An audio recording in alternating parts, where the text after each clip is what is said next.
Pahalgam ఉగ్రదాడిలో GoPro కెమెరాలు China సాయం కోరనున్న NIA. Jammu కాశ్మీర్లోని పహల్గామ్లో జరిగిన ఉగ్రదాడికి సంబంధించి తాజాగా కీలక విషయం వెలుగులోకి వచ్చింది. ఈ దాడి సమయంలో ఉగ్రవాదులు గోప్రో కెమెరాలను ఉపయోగించినట్లు జాతీయ దర్యాప్తు సంస్థ గుర్తించింది. వీటి కొనుగోలుదారుల వివరాలను తెలుసుకోవడానికి చైనా సాయం కోరేందుకు దర్యాప్తు సంస్థ సిద్ధమైంది. దీనికి జమ్మూలోని ప్రత్యేక న్యాయస్థానం నుంచి తాజాగా అనుమతులు లభించాయి. ఘటనా స్థలం నుంచి గోప్రో హీరో 12 మోడల్ బ్లాక్ కెమెరాలను ఎన్ఐఏ స్వాధీనం చేసుకుంది.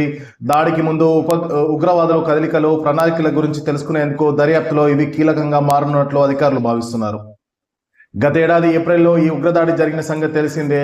దీనికి ఏడాదికి ముందు చైనాకు చెందిన ఏఈ గ్రూప్ ఇంటర్నేషనల్ లిమిటెడ్ వద్ద ఈ గోప్రో కెమెరాలు ఉన్నట్లు దర్యాప్తు అధికారులు గుర్తించారు.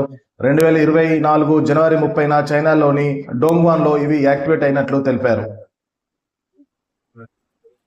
ఇక కెమెరా తయారీదారు గోప్రో బీవీకి నోటీసులు జారీ చేసినట్లు ఎన్ఐఏ అధికారులు వెల్లడించారు.